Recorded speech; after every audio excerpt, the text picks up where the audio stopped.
of GAM TV.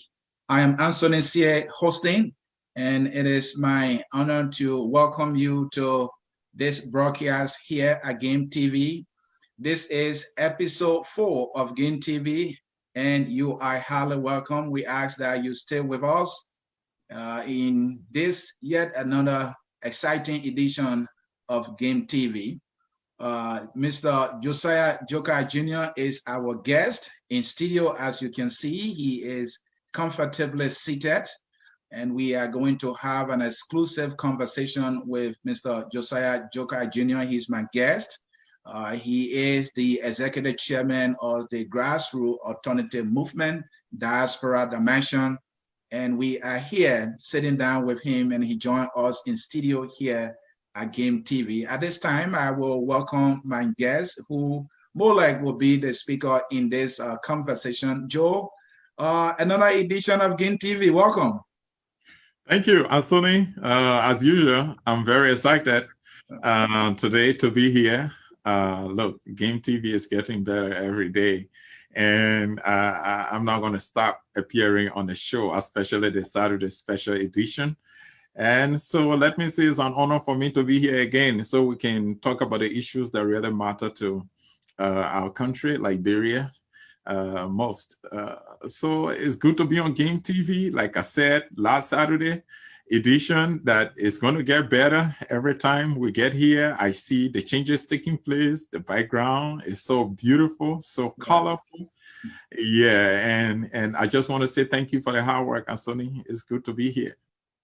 Thank you, Joe, and we are always happy to have you here, not only to talk about GAM, the Grassroots Alternative Movement and institution. You have this distinct privilege to be serving as its leader for the diaspora branch, and to also talk about national issues, because our understanding is that the institution was established to engage national issue and how we can move our country forward. So let's get started. And according to our tradition here, we take the first segment of the conversation to talk about the institution GAM. We see your brand new TV here. This is your media platform. Last week we were here and you were able to share with us the goal, the reason for this platform. Do you want to recap a little bit?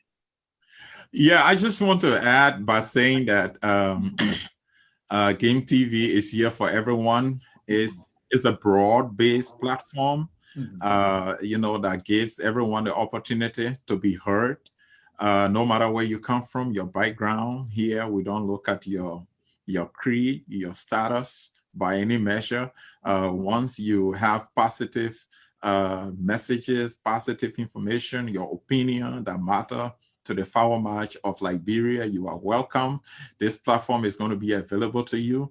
So we just want Liberians, all over back home here in the diaspora to know that they have this platform that they can access anytime. All you need to do is just contact us, contact Anthony for now, and he will be able to bring you on so that you both can have the conversation about the things that matter to our country. So GAM TV is here and gradually is going big, and we look forward to having Liberians on just to talk about those good things, those positive things, those negative things, and how we can transform them, change them into positivity so that it impacts the life of the people of our country, our beloved country, Liberia. Thank you, Joe. But one question that lingers is whether or not GAM, the Grassroots Alternative Movement, is a political party in the making, and people are just curious. Do you care to throw light on this? Oh, well, like we've always said, GAM is a political, social, and advocacy group. If you will ensure the total transformation of Liberia, you have to look at all the dimensions. You have to look at the political side of it. There has to be a role to play in bringing sanity to the political landscape of our country. It could be by collaboration. It could be by association. It could be through partnership. I mean, from a genuine perspective, you have to look at the economic revitalization of the country. GAM looks at that. in a serious way. You have to look at the delivery of social justice, making sure that our justice system is upright and working for everybody, not just some, and you have to advocate for the issues that we're having in our society. So they all work together. You can't deal with one in isolation. So GAME is not just about having a political voice or a political face, but GAME is that institution that looks at all of the issues that are affecting our country as far as economic justice is concerned, social justice is concerned, political justice is concerned.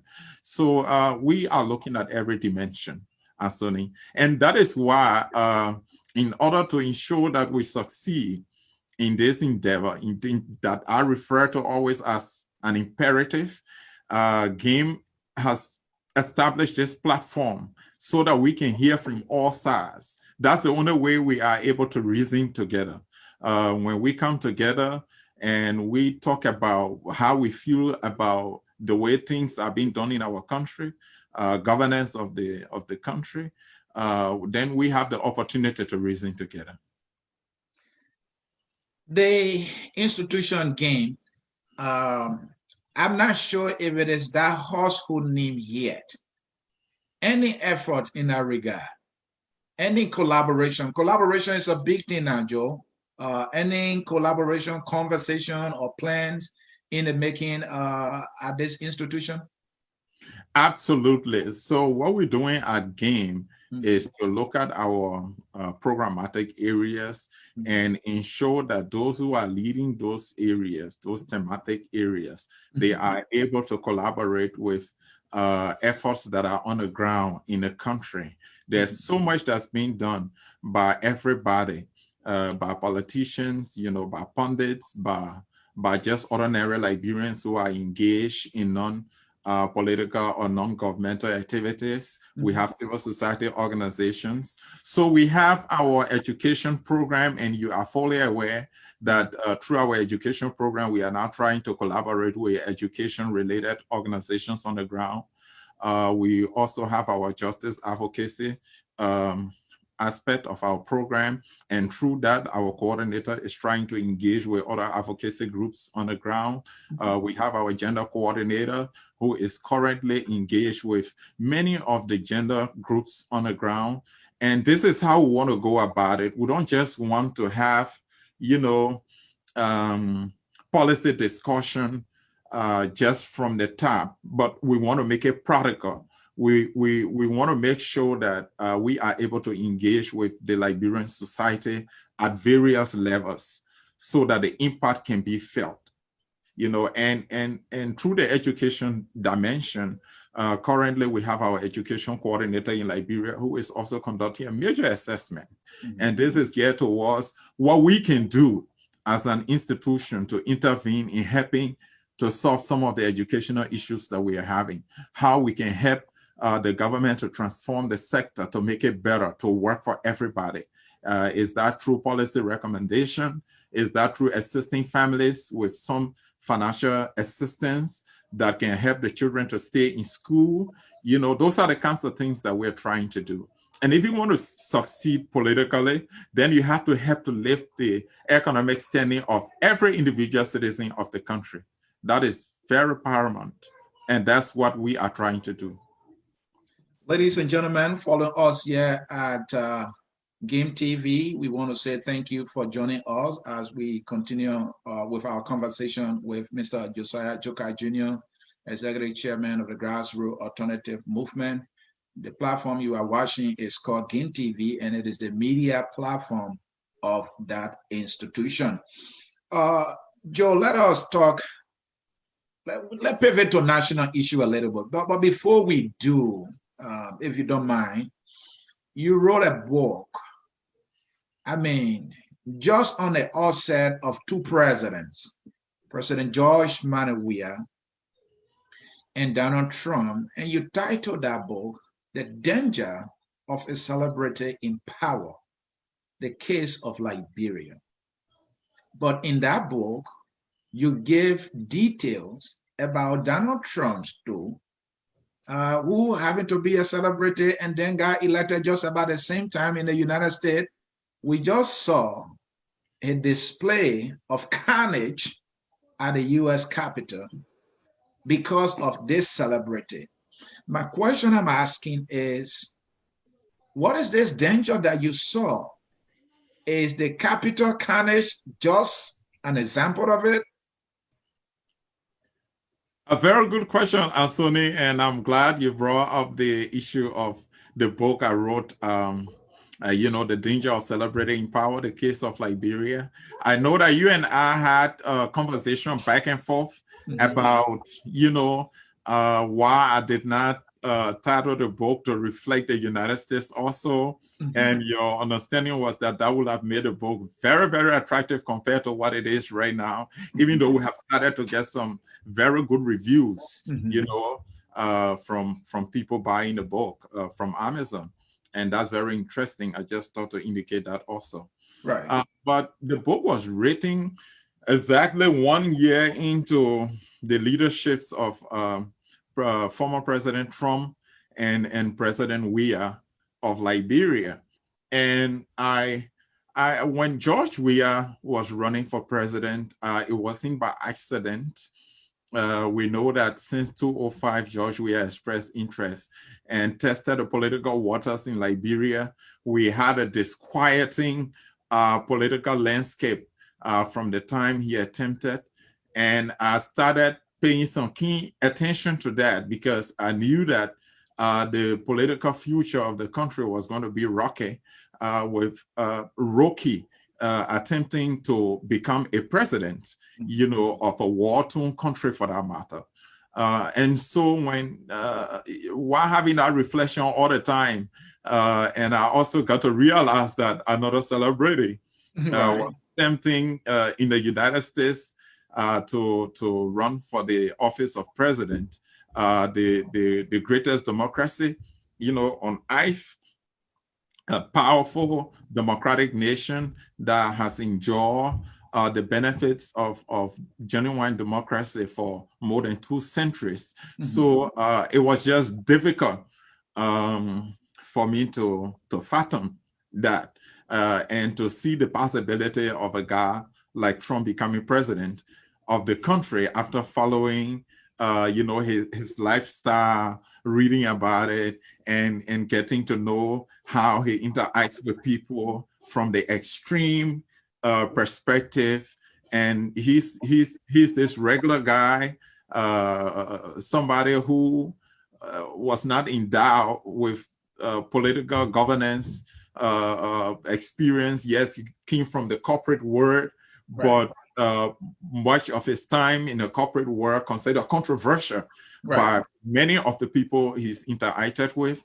Then I said to myself, I think it was about time to pen this so that we can have a record, and I can also put my name on a list that we actually were able to espouse, a publication that reflects the danger of having celebrities in power to democracy development and enhancement. So that prompted the writing of this book, the danger of celebrating in power, the case of Liberia.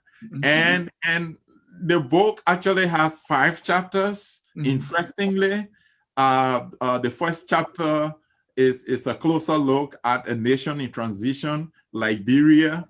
It discusses the both presidents extensively, but the focus was on Liberia because we have to talk about our country, and we have to talk about the things that we need to discuss to help make the next generation understand the dangers of this time, so that we can repeat sad history, of the nature we are experiencing in the future to come. So we look at chapter 2. It talks about the reflection on the rise of celebrity in power. It talks about who they are, what their nature is, and their relationship with power, how they use power, in their own word. And celebrities don't live in our normal or regular world. They Right. live in their own world.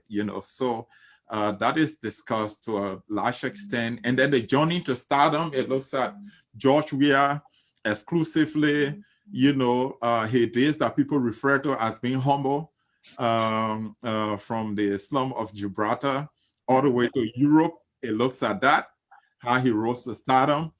And then how the country also benefited from that. Or it's not just negative, there's a positive aspect of it. And then to look at the incredible journey, the incredible voyage to the presidency. Right. How George Weah rose to the presidency. And then how his rise to the presidency and that of Donald Trump became a looming danger, particularly so for democracy, growth, and development. So in essence, that is what the danger of celebrity is about. So it was really a forecast telling the Liberian people, giving these two people who they are in terms of their characters, in terms of their respective roles in society, and what eventually could happen, honor them as leaders of the two nations. And Joe, let me read something for you. I read the book, over and over, and I can't just stop reading. And this is what I capture, and I want you to just take a minute to break it down for our people. The book unravels the implications of a celebrity president's imposing rule, sometimes to the detriment of democracy's growth and development. And somewhere also, this was when you were talking about Liberia and Liberia's celebrated president, George Weah. Mediocrity has taken over Liberia with the election of the football star whose entire background is completely unrelated to the functions of the presidency. So there are two dangers you try to showcase here: the detriment of a celebrated president, how their celebrity status will be kind of imposing a rule unlike no other, to the detriment of the growth of democracy. And we saw that in the US. Some people say we're seeing that in Liberia, especially with the minority you talk about. Mm-hmm. Right. Like I said, these are two presidents that came to power in peculiar nations. The United States is the most powerful democracy in the world. Having a celebrated reality TV star to get rise to power with no relevance, as far as his experience is concerned, to the office that he sought. That alone was just a probability. And there were Americans who supported that he's a regular guy. He's not going to care have time for the politics of Washington. He's actually going to do things and say things as he sees it.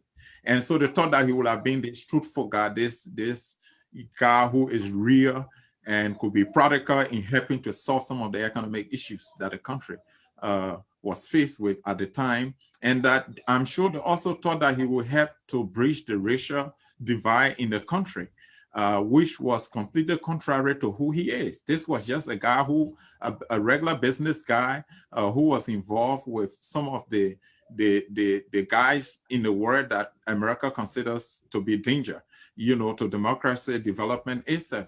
Take, for example, Russia, Vladimir Putin. Trump, like all the time people said that Putin has something on Trump. That was something dangerous. Having a guy who suck up to Putin in every respect and compromising the interests of America. But so when I look at that, I knew that it would be difficult for Trump to uphold, the sanctity of democratic institutions in America. And that's the strength of the American democracy. The institutions are powerful, not individuals. So Trump posed himself as a powerful individual over the democratic institutions of the United States. And that's one of the dangers that I saw. Democracy cannot thrive with such person at the helm of power. In actuality, Trump is a tyrant. He's a dictator.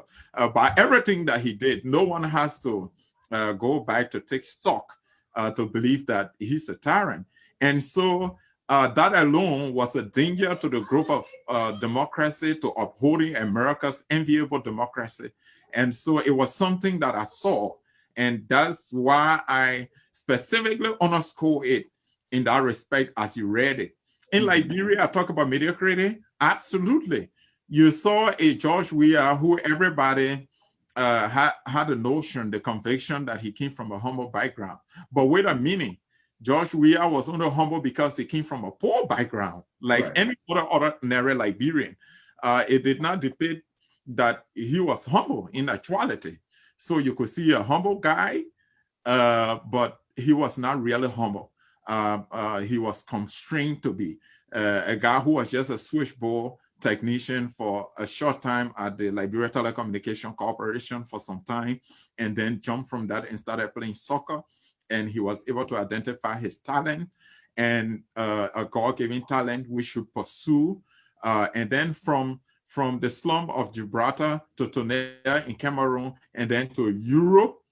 And that's Josh Weah's profession. That's what he knows how to do. That makes him a big celebrity, a global celebrity icon.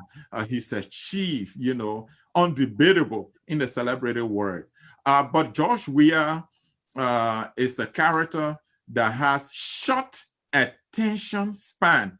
He doesn't listen to people for a long time. It's just short attention span. So his ability to listen, understand, and rationalize whatever people say or in a given discussion is just almost impossible. So you cannot even have somebody like that to be president. Least to mention, he's somebody who wants to live in glamour. George Weah wants to be the one seen. He must shine. He's among people, 2, 3, 4, 5 people, a crowd. He must be the one to look at, to pay attention to. When he sits down, even at an event at the top, he wants people to know the watch he's wearing, the quality, the value. Those are the things he's attracted by, like George Weah. He wants people to know the value of the shoes he's wearing, the socks. He pulls his trousers up, for people to see the socks, the quality of clothes that he wears. He's attracted by that. And that is the characteristics, that is part of the characteristics of celebrities, people in the celebrity world. So it was not just common about George Weah. It's also common about Donald Trump. That's the kind of person he wants to be seen. You could see that even when world leaders gather, Donald Trump will push other people behind him, wants to be in the front. The optic is what they are interested in. So their leadership is not about policy, and if you do step-by-step analysis of the two of them, you will see that almost everything that Trump was doing was about pronouncement, predominantly about pronouncement. Sometimes he says things and his people fighting to go and transform it into a policy or change it to an executive order so that it becomes an authority. In Liberia, nobody is following policy right now as far as the governance structure and matter is concerned. People are following what George Weah says, and his people are ready to run to make it to happen, even if it is something that is not costed. That is not a budget line, that is not consistent with the fiscal arrangement of the period. People will have to go to find money to do that extra budgetary expense. So that's the kind of situation you're having, and that's why you had disjuncted models here in the United States, and you are currently having in Liberia. And those are the things I look at, those characteristics I look at. And the other danger I saw was to motivate other celebrities, to motivate other celebrities to seek political position. And is that already happening across the globe? You want to share? You want to share some of Well, I give you a minute so we can get to the national issue. No, what I mean, I thought you wanted to share one or two that you knew about already that motivated, from the presidencies of these guys, Well, I read sometime about is this Jamaica, as this musician, yes, who became president, and things got chaotic, and that's one. We are hearing about Bobby Wine. Some people argue that he might be different. it's kind of grassroots. And if you look at the opinions, if you look at the opinions of Ugandans, some of them were very critical, you know, as dictatorial as Museveni is. They were still saying, well, my child is still going to school, even though I don't have a voice. Right. But I'm not sure of this young guy. Right. Yeah, especially looking at example in Liberia. Yeah. You know, looking at the United States, I'm not too sure. My understanding is that some of them actually voted for, most people actually voted for Museveni. They were not really carried away. They tried to learn the lessons of Liberia, of the United States with Trump. But don't forget, you know, somebody like the then Grammy, you know, award winning star, Youssou of Senegal. I mean, president, you know, and later on ended up in the cabinet of Macky Sall. You know, so, but the point we're trying to say was that we didn't want our children growing up thinking that they can just play football or they can just become musician, you know, they can just become athletic, and then they run for political leadership and they win. And the path to enhancing our democracy was just through that. Nothing else. You don't have to pay attention to going to school and getting school in different fields so that you become a professional manager, you know, a professional architect. We didn't want them to be swayed away from that, carried away by the glamour associated with the leadership of these stars. Don't get me wrong, we have other celebrities too. You remember Schwarzenegger? Arnold Schwarzenegger was governor of California. Yeah. But if you look at some of the analysis, the data that they gave you are one of the worst governors. You know, a celebrity. California was in deficit pretty much 50% of the time. Absolutely. And if you look at one of the best presidents of the United States, Ronald Reagan, and that's, you know, that's the difference. He's one of the classic example of you know, a successful celebrity in power, because Reagan came from Hollywood.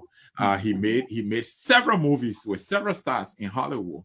But Reagan was a guy who was composed, who had his eyes set on policy, going to the presidency, and so he became very successful. In fact, one of his economic policies, referred to as Reaganomics, was one of the best, you know, that kept America stable economically. And he's credited for calling on Mikhail Gorbachev to tear down the wall. You know, in Germany, made history, brought a change to the lives of the people in our country, bringing them together. That was success. That was success. Right. But the other dimension of the book that you also read that I would like to highlight has to do with the two countries in question that we discussed, Liberia and the United States. United States, yeah. The blessing for the United States is that the United States has powerful institutions, democratic institutions. If we just backtrack a little bit, when Barack Obama was in power and he paid a state visit to Ghana, when he visited Africa, Ghana was one of the countries he visited. And he said that Africa needs democratic institutions, not powerful people. Powerful institutions, powerful democratic institutions, not powerful leaders. You know, and that's it. So the United States of America, the blessing is that as toxic as Trump was, as controversial as his policies were, the institutions of America guarantee America's democracy.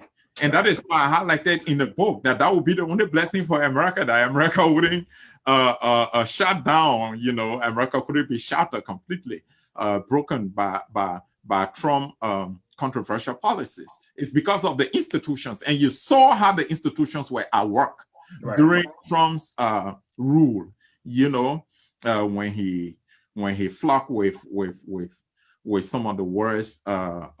His Muslim ban was thrown out of the window. Like Kim Jong-un, his terrible policies, the Muslim ban, the immigration policies as a whole, how horrible he started turning them, you know. Everything was just almost negative. But the institutions were very strong. So institutions here are supreme. So if you are a ruler and with that intent, you come to power in the United States, it's not going to work, because you're going to leave the institution, you're going to go, and you're going to become a victim, and the institutions will remain, and the country will remain, will be preserved. That what happened to America. That's a chapter we saw in the recent past. But in Liberia, unlike Liberia, there are no institutions. Institutions are fragile.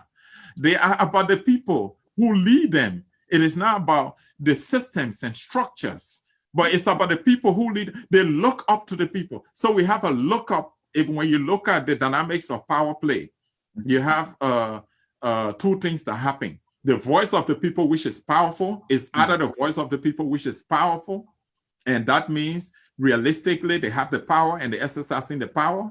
And the other way, you have a society that look up to the leader. So in Liberia, you have a society that looks squarely up to the leader. Even if the leader is leading them wrongly, you don't have the voice. The people don't have the voice.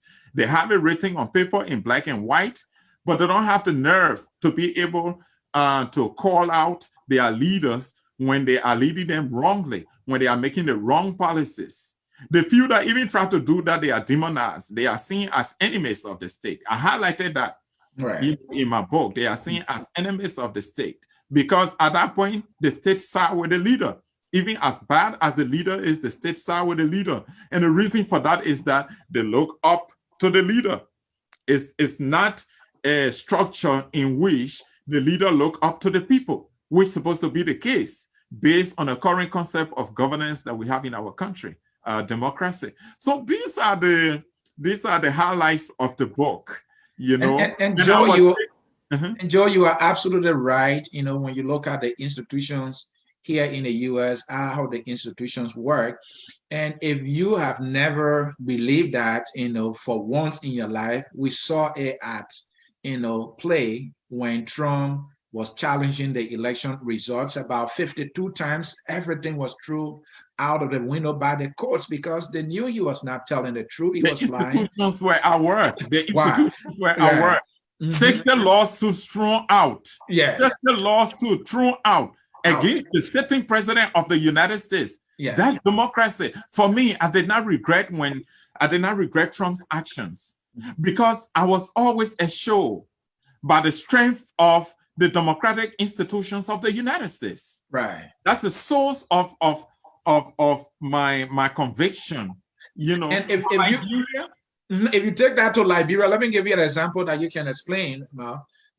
Our Supreme Court, they had a ruling to make on a referendum they knew was in procedural error, and they would not make a decision that you can't do this.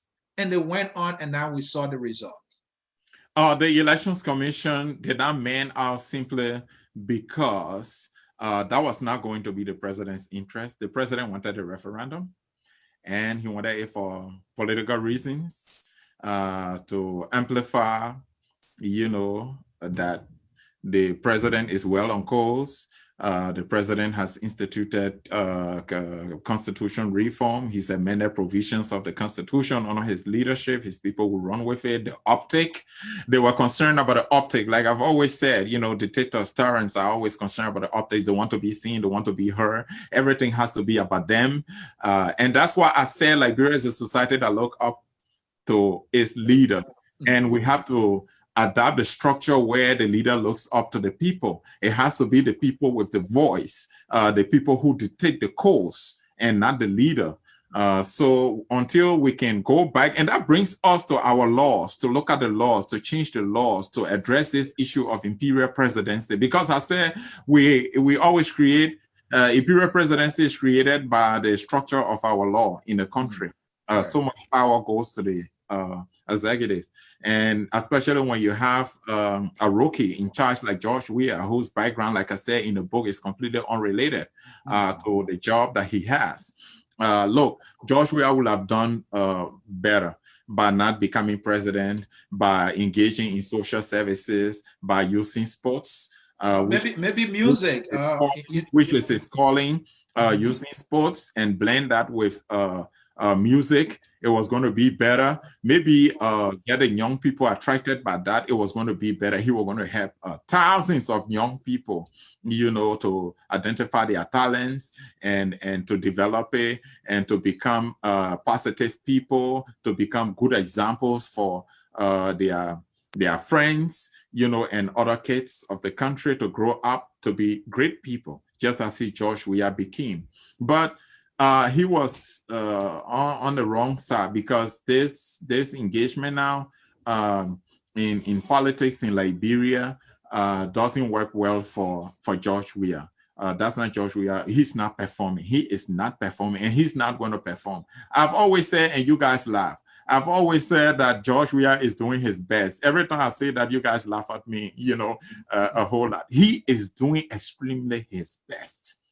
His extreme best. That's what George Weah is doing right now. That's what he can do. He cannot do more than that. You cannot even push him to do more than that. But let me if I tell you the danger about that. The more you push George Weah towards policy direction, policy change, a different course, George Weah will start getting distracted. You see, right now they're talking about calls. He's lost Monserrate, the only place they were referring to as their stronghold, even though that was a myth.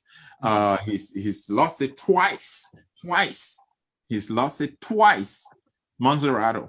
And you can see that, I think, how many counties did they win in the senatorial election? 2 counties? Did they win 2 counties? I think about 2 counties. I think about 2 counties.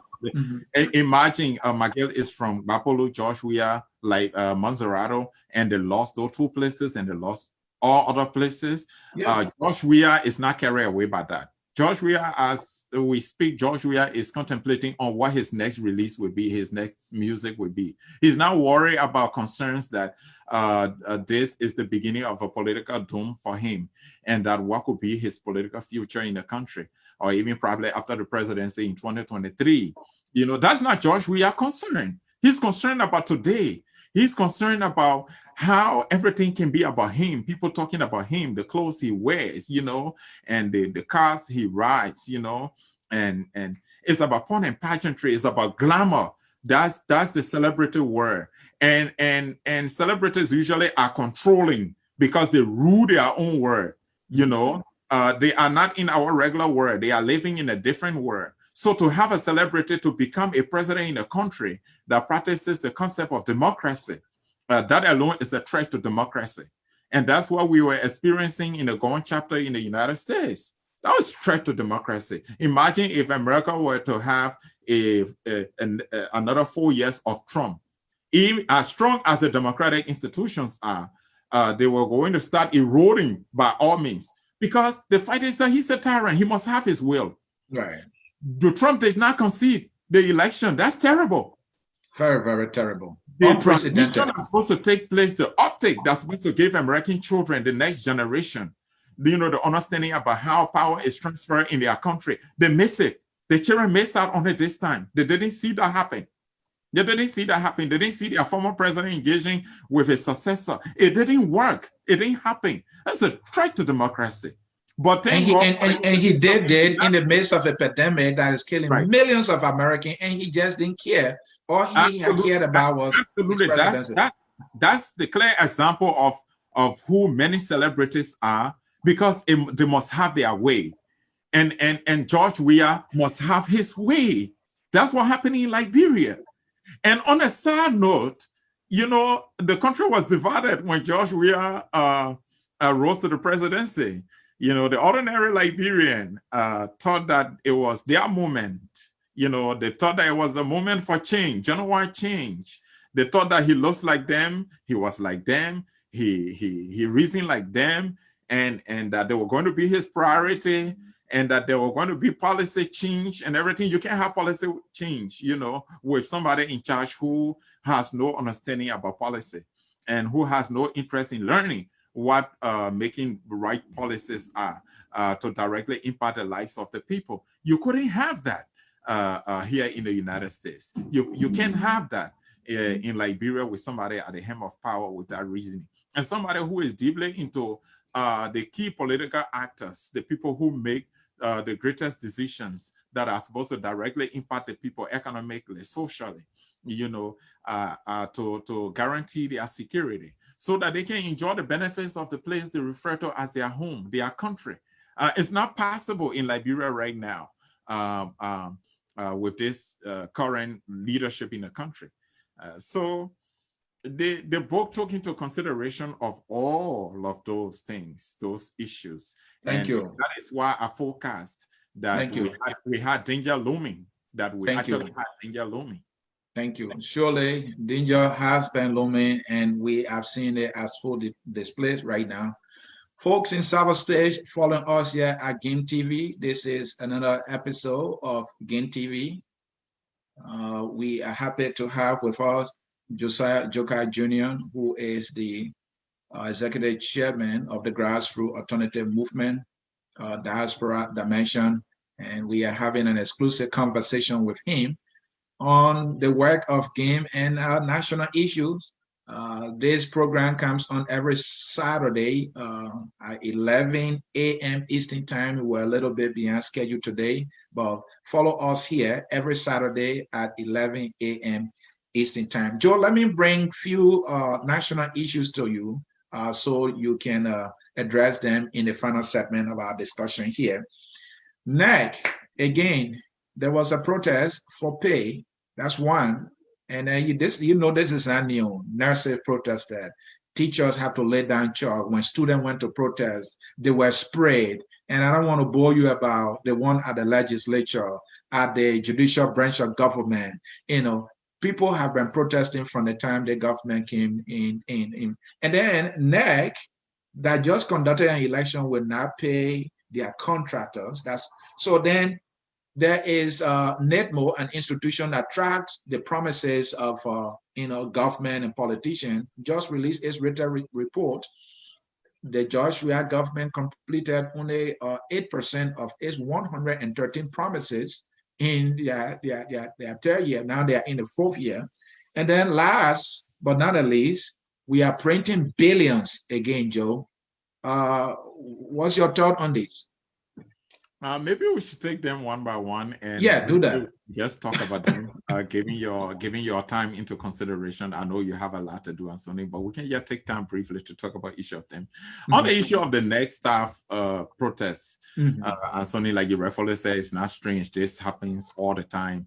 But one thing you want to be careful as a government is to see, or even as NEC itself, is to have people protesting your action or inaction. You don't want that to happen.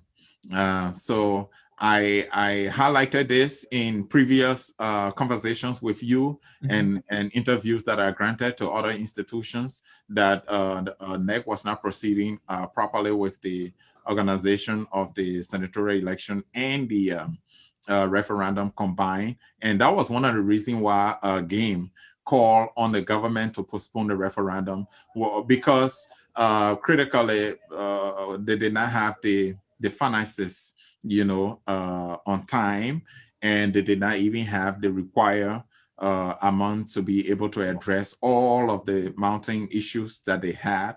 I talk about logistics. I talk about hiring of the fee staff, the temporary staff, and many of the people who were protesting are temporary staff, people you hire during the electioneering period, and you have to pay them for the period. And sometimes to get the government to give the money on time can be very difficult. So that's why I said the next suck up to the executive, because a lot of things happen wrong, that the NEC was supposed to be very clear as an integrity institution, because you're not begging for a job. These are commissioners, these are people who have tenures, you're not begging. All you needed to do, be clear in your communication with the executive, that this is what we have required for the elections. We don't have it. We can have the elections. Other countries do it.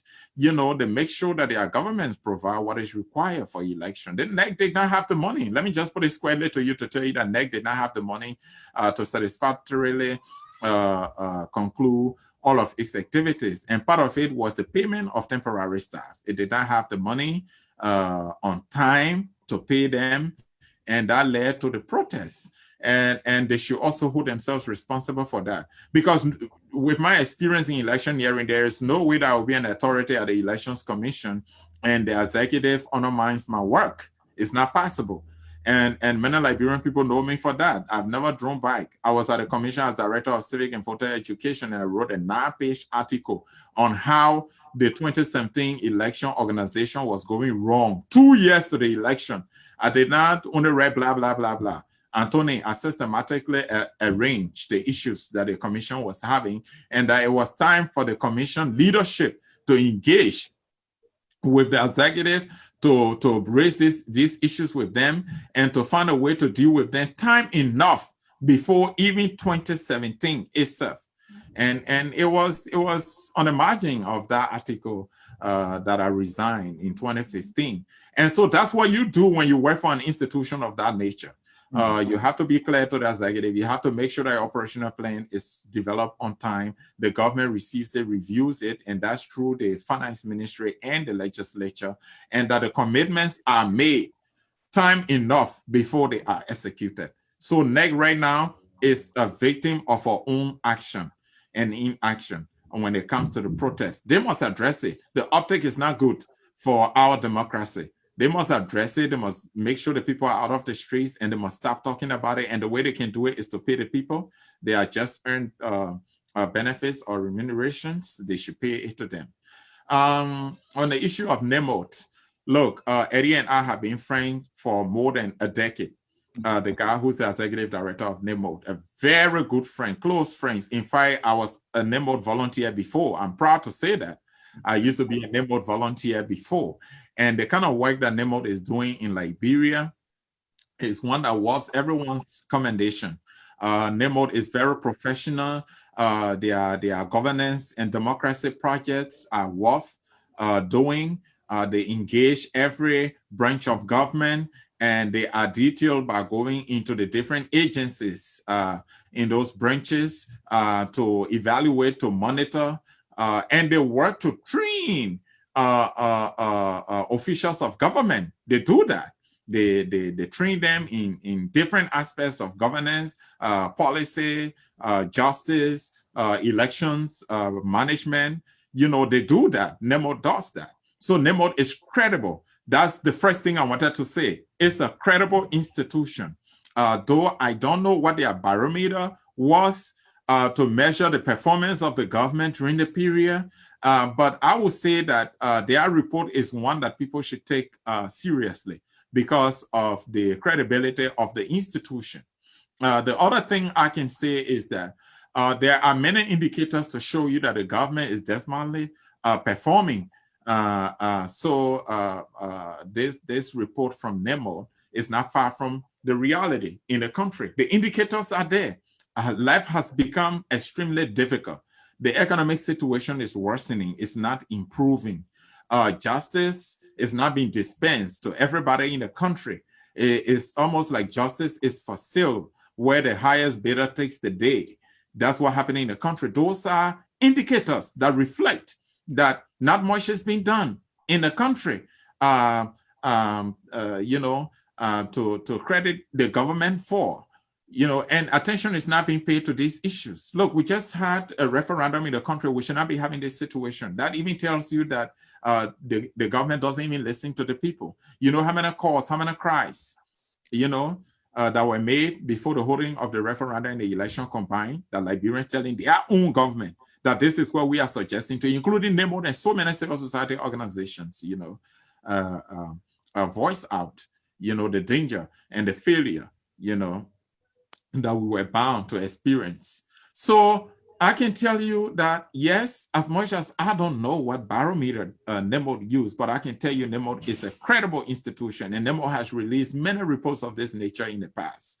And it's something that we should pay a serious attention to. And we should use these kind of reports to be able to engage the government, and when we're doing it, we do it in a constructive way, as much as we're criticizing them, but let's be constructive in a way that we make the policymakers to pay some attention.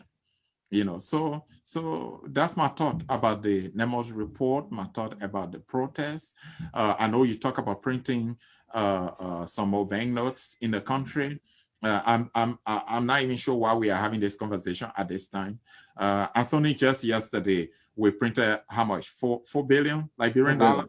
Yeah, last July. Yeah, last July. Anthony, we have not heard or read anything about what happened to that magnitude of banknotes that were printed by the George Weah government.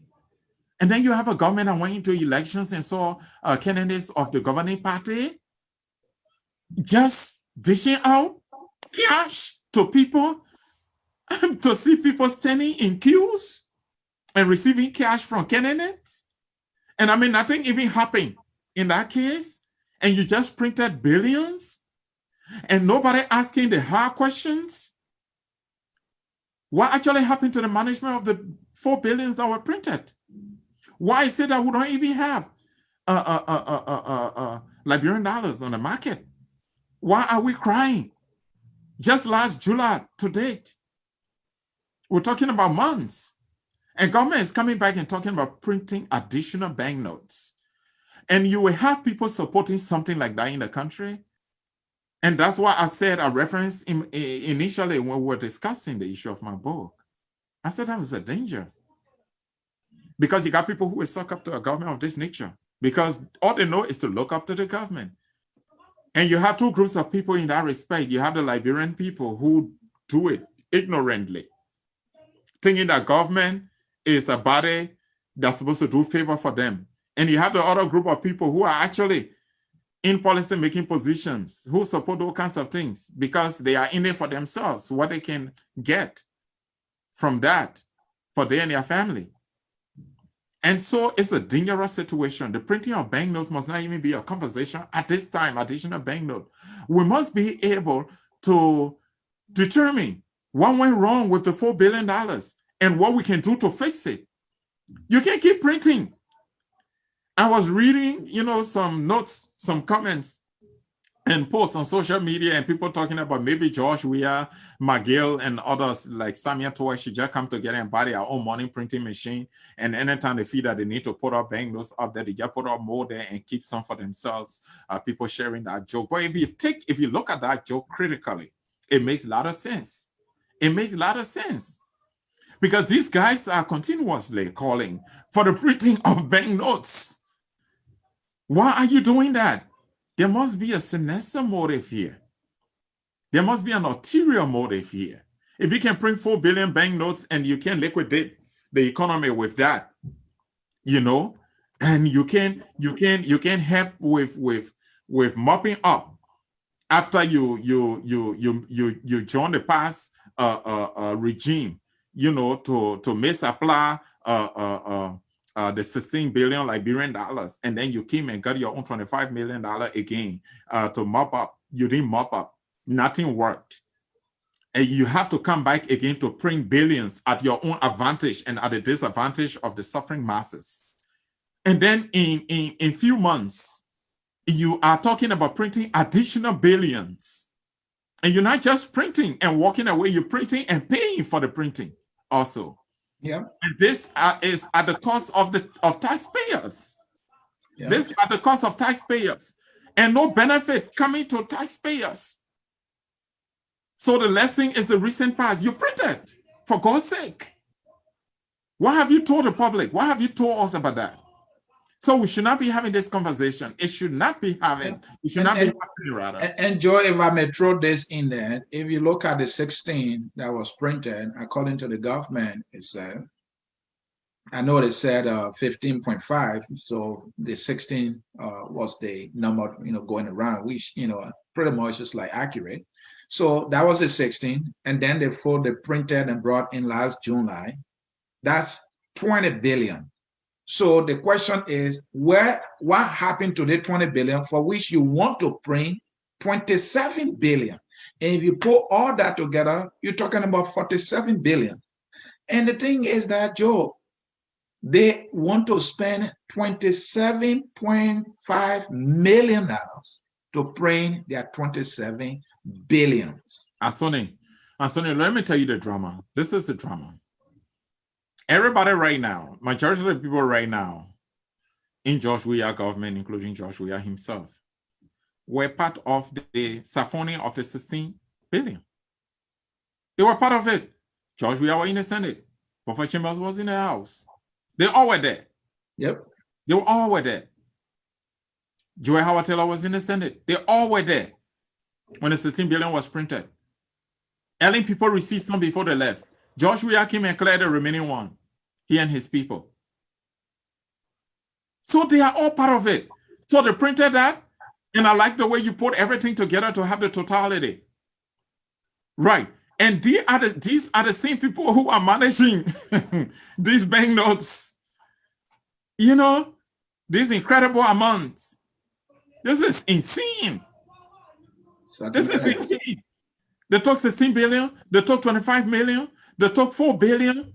Here again, they're talking about printing additional billions. What is happening to our country? This is the threat that I talk about in the danger of celebrating in power. This is the threat I talk about in my book. This is what I said we're going to be happening.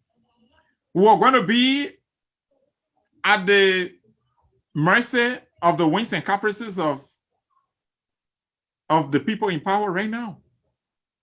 Yeah, wheeling and dealing. That's what happened right now. It didn't come by surprise.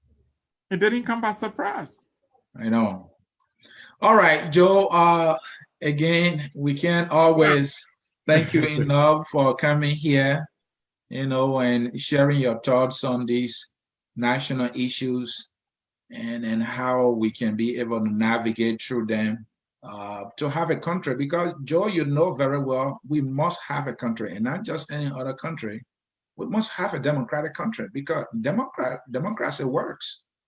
And so we always working right here. Yeah, it's working right here. And it can work in Liberia if we all agree to make it work. And I know that where your institution, the Grassroots Alternative Movement, through its platform, GAM TV, is trying to be part of the conversation. Your closing comments so we can close it up. Absolutely. Democracy works. And democracy will certainly work in Liberia, just to borrow your words. Trust me, in spite of all the challenges we're having in Liberia, I am optimistic of a change in Liberia towards putting Liberia on a trajectory of genuine recovery and development. I've never doubted that. Just as I was optimistic about the transition in the United States, which is a reality today. People are beginning to smell, to inhale, to taste, normalcy in the United States of Liberia. Just Biden few days in power, his sweeping move, to reform immigration, to make sure that there's relief to deal with the pandemic, making them paramount issues to deal with in a country. And the revitalization of the economy, the American economy, which is very strong for domestic and international security.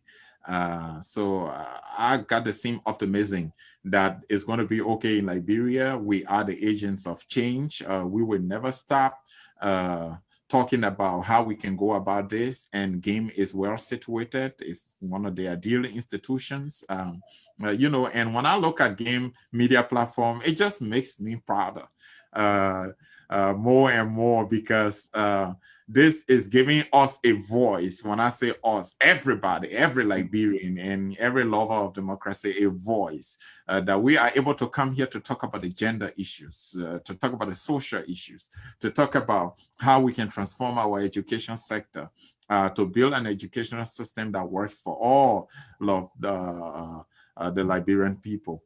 To talk about how we can revitalize our economy, to put the Liberian people to work, to have a political transition in our country that will put in place, a private-public sector initiative, powerful indeed, to make the private sector attractive, so that it can create jobs and Liberians can get employed and become people with good economic standing and respected, both at home and across the borders of our country. So it's really an honor for me.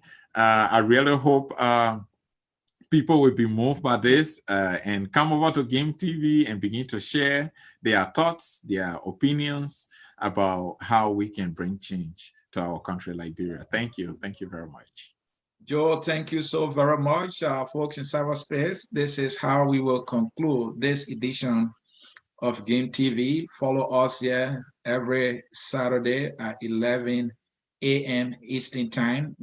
We will appreciate you joining us and being part of the conversation. Let me share with you what we'll be talking about next Saturday. We'll be looking at the opposition.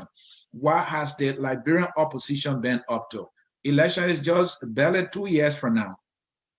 Barely 2 years. We have not seen their plan for Liberia.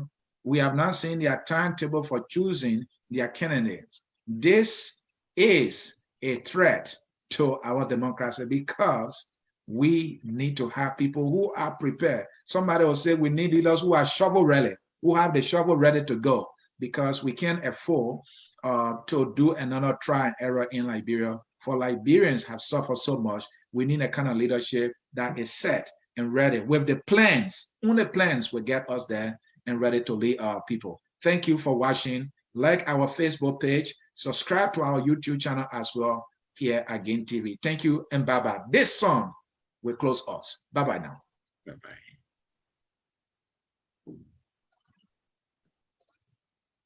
All right.